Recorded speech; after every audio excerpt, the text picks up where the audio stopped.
할렐루야. 오늘 하나님 말씀 창세기 16장 1절부터 6절에 있는 말씀 보겠습니다. 창세기 16장 1절부터 6절의 말씀입니다. 아브라함의 아내 사레는 생산치 못하였고 그에게 한 여종이 있으니 애굽 사람이요 이름은 하갈이라. 사레가 아브라함에게 이르되 여호와께서 나의 생산을 허락지 아니하셨으니 원컨대 나의 여종과 동침하라. 내가 혹 그로 말미암아 자녀를 얻을까 하노라 하매 아브라함이 사레의 말을 들으니라.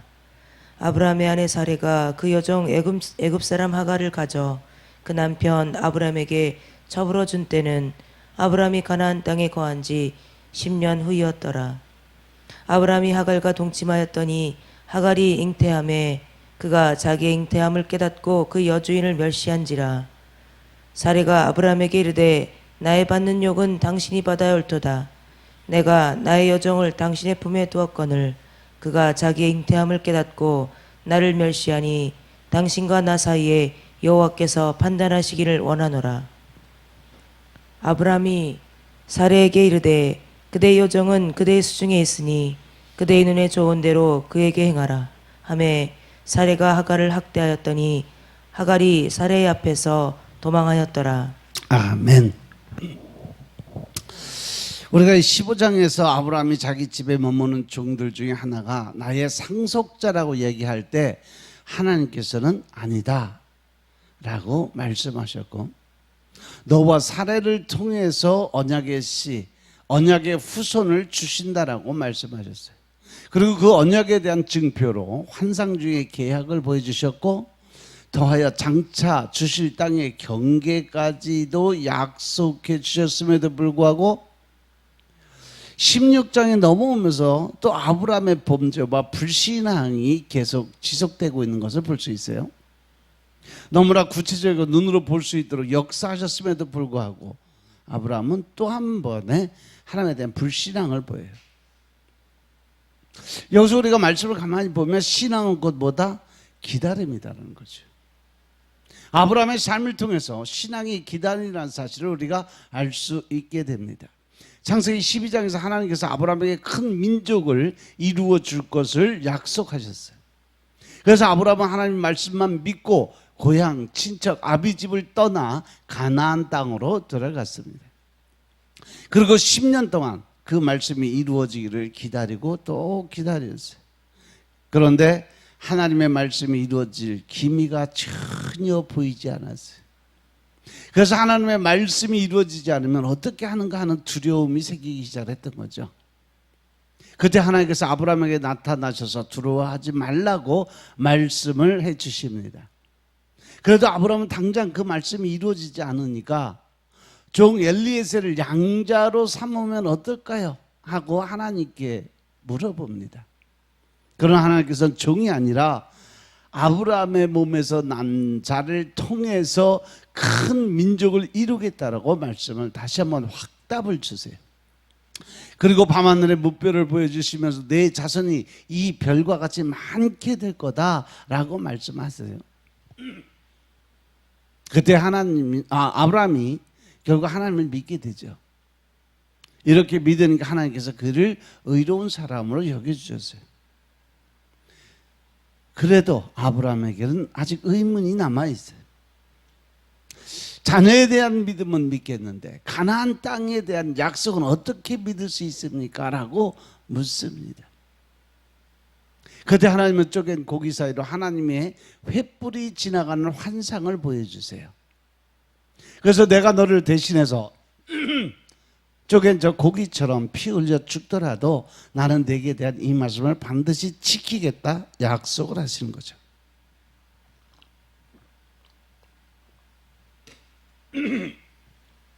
그리고 구체적으로 가나안 땅을 차지하는 일정을 말씀해 주세요. 그것은 내 자손이 애굽으로 끌려갔다가 400년이 지난 후에 이 땅으로 돌아와서 이 가나안 땅을 차지하게 될 거라고 말씀을 주세요.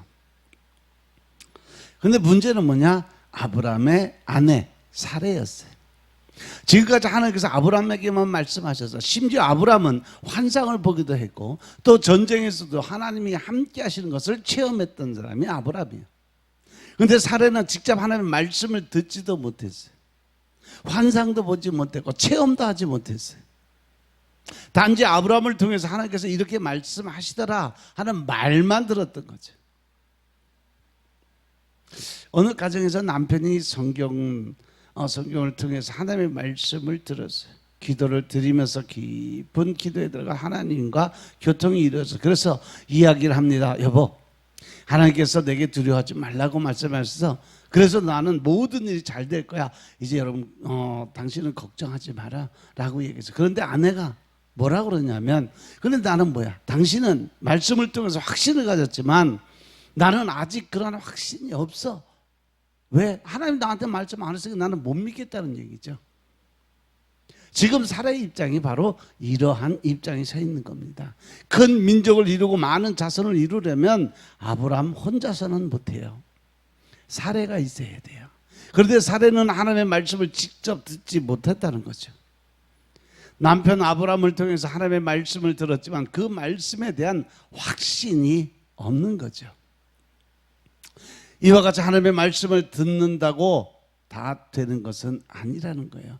누구를 통해서 들어도 그 말씀이 내게 주신 말씀이다라는 확실한 믿음이 있고 그 믿음 안에서 행함에 있는 믿음이 나타나 줘야 된다는 거죠. 그런데 같은 말씀을 듣고도 그 말씀을 내게 주시는 말씀으로 듣지 못하는 사람들이 있기 때문에 늘 그 안에선 불신앙이 생길 수밖에 없다는 거죠. 오늘 본문에 나오는 사례가 그와 같은 사례입니다. 사례는 아브라함을 통해서 하나님의 말씀을 들어도 그 말씀을 내게 주시는 말씀으로 듣지 못했다는 거예요. 그래서 어떻게 1절에 보니까 아브라함의 아내 사례는 출산하지 못했고 그에게 한 여종이 있었는데 애굽 사람이고 이름은 하갈이다. 사례에게 어떻게 애굽 사람의 몸종이 붙었을까? 아브라함의 사례는 갈대아 우르에서 나올 때부터 자녀를 낳지 못했어요.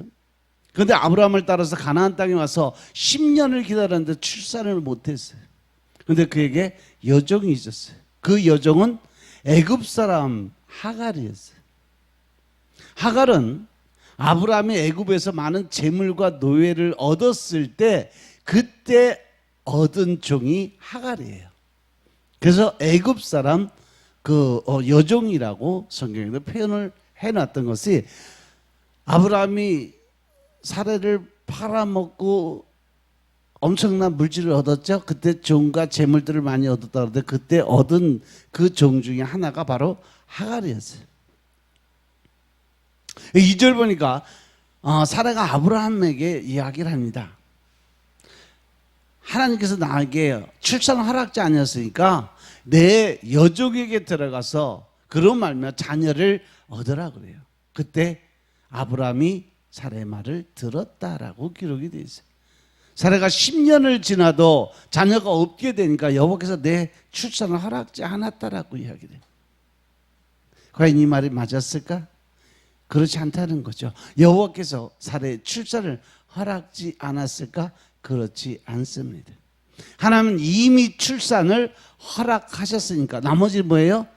사례의 믿음만이 온전한 뜻을 이룰 수 있다는 거죠. 근데 아직 하나님의 때가 되지 않았기 때문에 기다리라는 거죠. 아멘. 근데 사례가 어떻게 자기 생각대로 자기 방법대로 자기 뜻대로 하나님께서 내 출산을 허락하지 않으셨다고 생각을 하고 내 생에 나를 통해서 자녀 보는 것은 이미 끝났다. 그러니까 아브라함에게 내 여종에게 들어가서 자녀를 낳으라고 권고를 하는 거죠. 이것은 고대 근동 지방의 풍습이었어요. 본처가 자녀를 낳지 못하면 여종을 통해서 자녀를 낳았는데 그 여종을 통해서 낳은 자식은 본처의 자녀가 되는 거예요. 그걸로 인정해 줬어요. 또 사례는 많은 자녀가 있게 할 것이라고 하나님께서 말씀하셨으니까 인간적인 방법을 통해서라도 자녀를 낳으면 된다. 어떻게든지. 왜? 그도 아브라함의 씨니까 라는 생각을 가진 거예요. 중요한 것은 목적이지 방법은 어떻게 되든 상관이 없다라는 생각을 가졌던 거죠. 바로 우리가 흔하게 하나님 앞에 지을 수 있는 죄성을 그대로 사례가 보여주고 있는 거죠. 이것은 아브라함도 마찬가지였어요. 창세기 15장에서 하나님께서 내 몸을 통해서 난 자를 통해 많은 자녀를 주신다고 했기 때문에 여종을 통해서 자녀를 낳아도 내 허리에서 나온 그러한 자녀라고 생각을 했다는 거죠. 무엇보다 이렇게 한 이유는 아브라함과 사레가 가나안 땅에 온 지 10년이 지났는데도 불구하고 아무런 소식이 없었기 때문에 그래요. 그래서 3절에 보니까 아브라함의 아내 사레가 여종 하갈을 데려다가 아브라함에게 들여보내줘요. 가나안에 거한 지 10년 후이었더라. 그래서 10년간 기다리다가 아브라함과 사레가 너무 오래 기다렸기 때문에 너무 지쳐버렸어요. 그래서 여종을 통해서 자녀를 낳으려고 했어요. 근데 어떻게 됐어요? 아브라함과 하갈이 동침하였더니 하갈이 임신을 하게 됩니다. 4절에 보니까 그가 자기 임신함을 알고 어떻게 했어요? 자만과 교만이 훅 들어왔어요. 네가 못한 거 내가 할 수 있어요. 그래서 그 주인을 멸시를 한 거예요. 무시한 거죠. 이제 갑과 을의 관계가 완전히 바뀌어버렸어요. 처음에는 사레가 갑이었는데 하갈이 임신하니까 하갈이 갑이 돼버린 거예요. 그래서 하갈은 주인인 사레를 멸시했다라고 기록이 됐어요. 멸시한다는 것은 아주 먼지처럼 가볍게 여긴다, 무시한다, 이러한 거예요. 그러니까 사레가 어떻게 말을 해요? 아브라함에게 가서 내가 받은 모욕이 당신이 받아야 될 모욕인데 내가 대신 받고 있다. 내가 나의 여종을 당신 품에 두었거늘 그가 자기 임신함을 알고 나를 멸시하니까 당신과 나 사이에 여호와께서 판단하기 원한다 그러니까 아브라함이 뭐라고 말을 해요? 6절에 보니까 아브라함이 당신의 여종은 당신의 수중에 있으니까 당신 눈에 좋을 당신의 뜻대로 당신 마음대로 어떻게든 결정하든지 따라가겠다라고 얘기해요. 그러니까 사라가 하갈을 학대를 해서 하갈이 사라 앞에서 도망을 치는 사건이 벌어져요. 하갈 이름의 뜻이 뭐냐 하면 도망하는 자라는 의미가 있어요. 그래서 결국 사례 앞에서 도망을 하는데 7절에 보면 그때 바로 이 사막의 광야로 쫓겨났는데 그 광야에 갈 때 하나님의 사자가 광야에 거기 찾아옵니다. 여기서 여호와의 사자는 이 땅에 인간의 몸을 입고 오신 하나님의 모습이었어요. 그래서 13절에 보시면 하갈은 내가 하나님을 배웠다라고 설명을 해요. 그때 하나님의 사자가 묻습니다. 사라의 여종 하갈아, 8절 내가 어디서 왔으며 어디로 가느냐?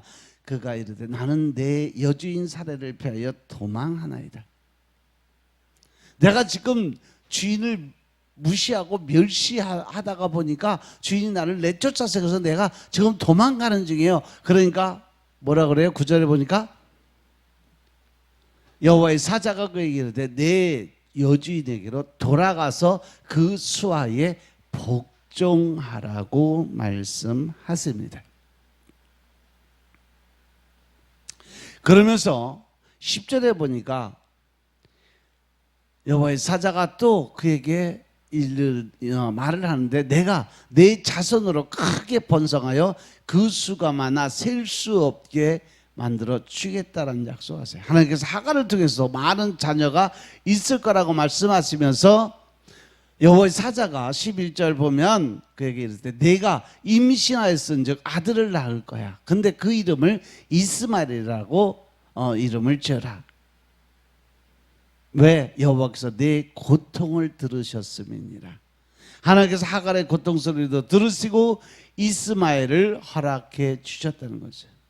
그러면서 12절에 가서 보면 뭐라고 하냐면 그가 사람 중에 들나귀 같이 될 거다.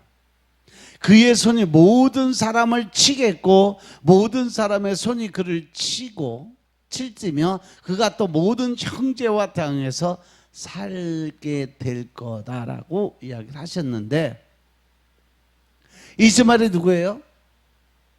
지금 이슬람을 믿는 사람들의 조상이에요. 중동 지방에. 이들도 하나님의 말씀대로 크게 번성을 했어요. 그런데 이들은 하나님의 말씀대로 들나귀 같이 되었어요. 그래서 모든 사람들이 이들을 치고 또 이들은 자신의 모든 형제와 대왕에서 지금까지도 싸우고 있어요. 이슬람 사람들은 자기들끼리 두 팔을 나뉘어서 지금도 싸우고 있어요. 자기들끼리 싸우는 거예요. 그리고 더욱이 이슬람 사람들, 그의 형제인 이삭의 후손들, 그들과도 지금도 싸우고 있어요. 이스라엘 사람들이죠. 만일 아브라함과 사레가 15년만 더 참고 기다렸으면 지금의 이 중동 전쟁이라는 이러한 그 난리는 없었을 거라는 거죠. 그런데 아브라함과 사레가 기다리지 못하고 인간적인 방법을 사용하고 자기의 뜻, 자기 생각을 앞세워 가다 보니까 결국 그 후손들이 지금까지 싸움질하는 그런 삶을 살 수밖에 없게 만들어놨어요. 그런데 이것만이 아니에요. 16절을 보니까 하갈이 아브라함에게 이스마엘을 낳을 때에 아브라함이 86세였더라. 왜 여기서 아브라함의 나이가 86세라고 했을까? 그 이유는 창세기 17장 1절에 보면 답이 나와 있어요. 아브라함이 99세에 여호와께서 아브라함에게 나타나서 그에게 이르시되 나는 전능한 하나님, 너는 내 앞에서 행하여 완전하게 되라라는 말씀을 주세요.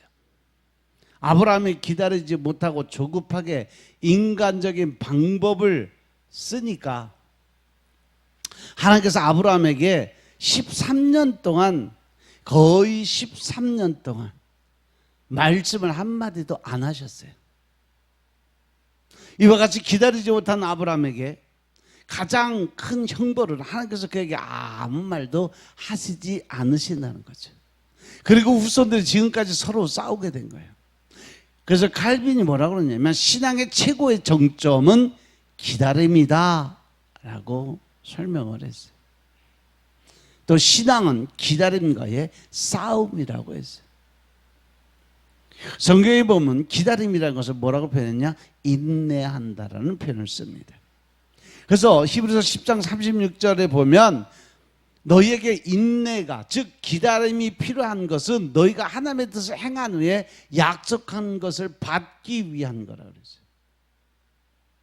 하나님께서 우리에게 약속한 것을 받기 위해서 우리에게 필요한 것은 뭐다? 하나님의 때를 기다리는 기다림이 반드시 필요하다는 거죠. 아브라함은 아들을 낳기까지 25년을 기다려야 됐고, 다윗은 기름 부음을 받은 후에 왕이 되기까지 약 15년을 기다렸어요. 하박국도 유대 나라 하나님의 공의가 이루어지기를 20년 동안을 기다려야만 했어요. 욥도 마찬가지예요. 욥도 그 많은 세월을 기다린 후에 끝까지 인내하고 기다려서 두 배의 축복을 받았죠. 이에 대해서 야고보서 5장 11절에 보면 보라 인내하는 자를 우리가 복되다 하나니, 즉 기다리는 자죠. 인내하는 자가 기다리는 자가 복을 받는다. 너희가 욥의 인내를 들었고, 즉 욥이 끝까지 기다렸다는 것, 주께서 주신 결말을 보았거니와 주는 가장 자비하시고 긍휼히 여기시느니라. 이와 같이 기다리는 자가 복을 받게 된다는 거 명심하시기 바랍니다. 또 기다리는 자에게 기도의 응답을 주세요. 그래서 다윗은 시편 40편 1절에 보면 내가 여호와를 기다리고 기다렸더니 귀를 기울이사 나의 부르짖음을 들으셨도다라고 고백을 합니다. 하나님을 기다리고 뭘 기다린 거예요? 하나님이 주시는 응답이죠. 그 응답을 기다리고 또 기다렸더니 나의 부르짖음을 듣고 응답을 해주시더라. 그래서 하나님 앞에서 기다리고 또 기다릴 줄 아는 성도들이 복을 받는 사람들이라는 거죠. 그래서 하나님께서 약속하신 그 모든 복과 기도의 응답을 받으며 살아가는 여러분들이 되시길 주의 이름으로 축원합니다. 아멘. 그럼 어떻게 기다려야 되냐? 우선 내 마음의 조급함을 버릴 수 있어야 된다. 아멘. 조급함은 사단이 주는 초청장과 같은 거예요. 디모데후서 3장에 보시면 말세에 사람들이 조급한 마음을 가졌다라는 설명을 해줘요. 디모데후서 3장 1절부터 5절의 말씀 보겠습니다. 디모데후서 3장 1절부터 5절의 말씀. 디모데후서 3장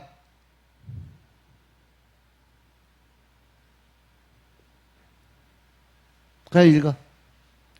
내가 이것을 알라 말세에 고통하는 때가 이르리니 사람들은 자기를 사랑하며 돈을 사랑하며 자긍하며 교만하며 회방하며 부모를 거역하며 감사치 아니하며 거룩하지 아니하며 무정하며 원통함을 풀지 아니하며 참소하며 절제하지 못하며 사나우며 선한 것을 좋아 아니하며 배반하여 팔며 조급하며 자고하며 쾌락을 사랑하기를 하나님 사랑하는 것보다 더하며 경건의 모양은 있으나 경건의 능력은 부인하는 자니 이 같은 자들에게서 내가 돌아서라. 아멘.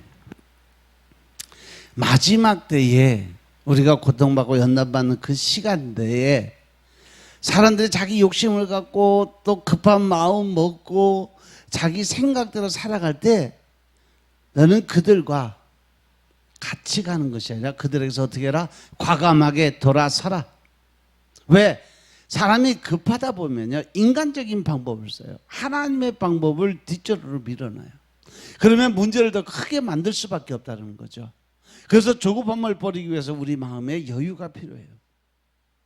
우리 마음에 조급한 마음이 있다면, 하나님께서 하실 일을 조급해서 기다리지 못하는 마음이 있다면, 그래서 그 일을 당장 인간적인 방법으로 해결하려고 한다면, 그러다면 하나님께 주님, 내 마음에 여유를 주옵소서. 내 마음이 조급하지 않고 느긋하게 여유로운 마음, 주님 제게 평강을 허락하여 주옵소서. 기도드리는 여러분들 되시길 주님으로 축원합니다. 그런데 우리가 이 땅을 살다 보면 조급하지 않을 수가 없어요. 여유로운 마음을 가질 수 있는 여유함이 없어요. 우리가 인간적인 생각으로 아무리 여유를 가지려고 해도 잘 되지 않아요. 그래서 우리에게 필요한 것이 바로 하나님의 은혜고 하나님의 말씀이고 하나님과 교제가 이루어질 수 있는 기도의 시간이라는 거죠. 그래서 하나님 지금 내 마음에 여유가 없어요. 하나님 내 마음속에 하나님의 은혜로 말미암은 여유를 갖게 해달라고 기도드리는 여러분들 되시길 주님을 축원합니다. 은혜가 뭐예요? 은혜는 그럼에도 불구하고 베푸시는 하나님의 사랑입니다. 아까 찬양되었지만 내 영혼이 그 깊은 데서 울려나는 바로 그 하나님의 사랑을 느낄 때 우리는 바로 하나님의 은혜 가운데 임할 수 있다는 거죠. 내가 낙심하고 넘어졌을 때 나를 일으켜 주시는 그분이 하나님의 사랑입니다. 오랫동안 기다리고 기다려도 응답이 없을 때 나를 지치지 않게 나를 도우시는 분이 바로 하나님의 사랑인 것임을 깨달으시기 바랍니다. 그래서 지금 당장 응답이 없더라도 나를 여유있게 하시는 하나님의 사랑 안에 거할 수 있는 여러분들 되시길 좀 축원합니다. 이 하나님의 사랑으로 조급한 마음을 버리고 느긋하게 기다릴 수 있는 여러분들의 삶이 되시길 좀 축원드립니다. 두 번째로 오직 믿음으로 기다려야 된다. 여러분들 그 기독교적 기다림과 유교식 기다림과 불교식 기다림의 차이가 뭔지 아세요? 유교식 기다림은요, 이빨을 깨물어 가면서 참을인자를 마음에 천번만번 새기면서 기다리는 거예요. 또 불교식 기다림은 아무 소망이 없지만 막연하게 그냥 앉아서 도를 얻을 때까지 기다리는 거예요, 무조건. 그런데 기독교적 기다림은요, 기쁨과 감사로 기다리는 것이 바로 기독교식 기다림의 방법입니다. 그래서 시편 40편 1절의 말씀처럼 기다리고 기다렸더니 귀를 기울이사 나의 부르짖음을 들으시는 하나님의 응답을 받는 거예요. 여기서 기다림이란 것은 바로 아무 소망이 없이 막연하게 기다리는 것이 아니라 이빨을 깨물고 악착같이 참아가면서 기다리는 것이 아니라, 여기서 기다림이란 일이 어떠한 일이, 어떠한 나의 그 소망이 이루어질 것을 믿고 확실한 그 확고한 믿음을 가지고 기쁨으로 감사함으로 기다리는 거죠. 그래서 하박국 선지자가 말하는 그 믿음이 뭐냐? 지금 당장 내게 이루어지지 않아도 앞으로 잘 될 것을 믿고 미리 즐거워하고 기뻐한다는 사실이죠. 그래서 현실은 아무것도 보이지 않아. 그러나 하박국 우리의 양이었고 외양간에 소가 없고 밭에 소출이 없을지라도 장차 모든 것을 이루실 하나님으로 인해서 나는 기뻐한다는 고백을 해요. 근데 우리가 하나님 말씀을 듣고 이루실 줄을 믿고 미리 즐거워하고 기뻐하는데 현실에 정반대의 말이 들릴 수도 있어요. 아브라함도 하나님의 말씀만 믿었어요. 그리고 하나님께서 의롭게 여기셨어요. 그런데 현실에 들리는 말이 틀려요. 옆에 있는 사례의 말이 틀려요. 여보, 우리가 10년이나 기다리지 않았어. 그러니까 우리는 안 돼. 그러니까 내 여종을 통해서 자녀를 낳자. 이런 말이에요. 즉 이것도 바로 사단의 유혹이라는 거죠. 결국 그 사단의 유혹에 넘어가니까 지금까지도 분쟁하고 지금까지도 싸우고 지금까지도 전쟁을 하고 있는 거예요. 이때 아브라함이 끝까지 하나님의 말씀을 믿고 자기 자신을 지켰다면 아랍 전쟁은 안 일어나도 될 거였다는 거죠. 예수님은요, 마가복음 5장에 보면 예수님께서 회당장 야이로의 딸을 고치러 간 길에 어떤 말이 들렸어요? 회당장의 딸이 죽었다는 말이 들렸어요. 이때 두려워하고 있는 야이로에게 예수님께서 어떻게 말씀하셨어요? 예수님께서 하는 말이 딸이 죽었다는 말을 곁에서 들으시고 회당장에게 이르는데 두려워하지 말고 믿기만 하라 라고 말씀하십니다. 여기서 두려워하지 말고 믿기만 하는 말씀은 이중명이야. 모두 현재 진행형으로 취하고 있어요. 그러니까 계속해서 두려워하지 말고 계속 믿으면서 가자. 그러면 하나님의 기적이 일어난다는 거죠. 현실 가운데 죽음의 소식이 있어도 마음이 흔들리지 말고 지금까지 나를 향해 지니고 있던 그 믿음을 현재 가운데 계속해서 지니고 있어라. 계속 믿어라 하는 거예요. 내 믿음이 내 딸을 살릴 수 있는 능력이 된다 이거예요. 신앙은 현실입니다. 그런데 이 현실을 우리가 믿었던 것과 정반대의 일이 벌어지는 경우들이 너무 더 많아요. 이때 사탄은 우리로 하여금 두려움을 갖다 줘요. 하나님을 믿지 못하게 만들어요. 그래서 인간적인 방법을 사용하게 만듭니다. 현실을 바라보게 되고 조건을 따져가면서 사람들에게 의지하게 만들어요. 그래서 결국 망하게 하는 것이 사단의 전략이라는 거 명심하시기 바랍니다. 이러한 사단의 전략에 넘어가는 여러분들이 되지 않길 주의 이름으로 축원합니다. 우리가 사는 현실이 불의한 현실이고 불신앙의 현실이지만 현실을 두려워하지 마시기 바랍니다. 끝까지 믿음으로 살아내시길 주의 이름으로 축원합니다.